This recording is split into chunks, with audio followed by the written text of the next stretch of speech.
Sometimes when we have to make a really difficult choice, we spend a lot of time going back and forth about the right thing to do. Most of us naturally procrastinate making the decision until the last possible second, or even until it's too late. Putting off a difficult choice is completely understandable, but it takes faith to finally dive in and commit to a course of action.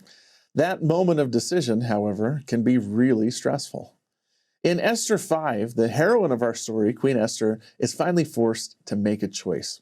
She has found a comfortable and welcoming home in the house of the king.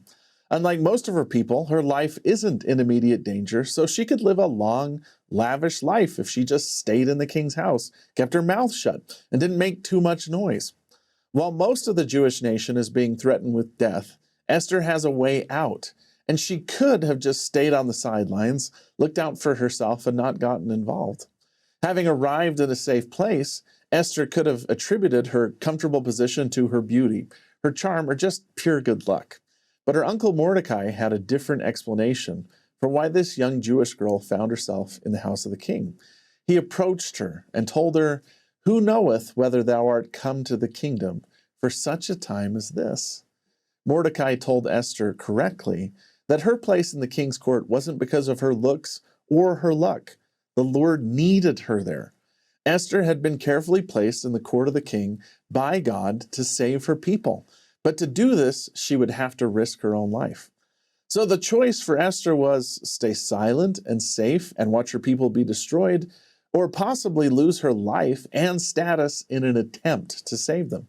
Even choosing to have an audience with the king without being invited might mean possible death. But Esther knew the right thing to do, so she pressed ahead. She put on her royal apparel and walked into the king's presence.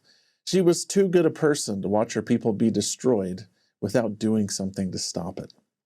Fortunately, when Esther entered into his presence, the king was pleased to see her, so pleased that he lowered his golden scepter, showing his favor, and even told Esther that he would grant her request, telling her, "It shall be given to thee to half of the kingdom." Esther was able to set up a banquet with the king where she could expose the evil designs of Haman and save her people. It took genuine courage for Esther to go into the king. It took even more courage when she revealed to the king that she was Jewish and that Haman was planning on murdering her people. But Esther's actions saved thousands of lives and changed the course of history. We might not find ourselves in a position where we have to risk as much as Esther did, but being a disciple of Christ has always been a bit of a risky proposition. We may risk friendships, professional opportunities, and who knows what else if we stand up for what we know is right. It can be challenging to be a disciple in a world that doesn't always reward discipleship. We might want to stay neutral in the conflicts that surround us, but being a member of the house of Israel means you have already chosen a side. Once when speaking to a wavering church member, the prophet Joseph Smith taught, "Before you joined this church, you stood on neutral ground. When the gospel was preached, good and evil were set before you. You could choose either or neither. There were two opposite masters inviting you to serve them. When you joined this church, you enlisted to serve God. When you did that, you left neutral ground, and you can never get back onto it. Should you forsake the master you enlisted to serve, it will be by the instigation of the evil one, and you will follow his dictation and be his servant." Esther knew she could never live with herself if she stood by and watched her people be slaughtered by Haman. She knew she could never be neutral in the conflict between right and wrong.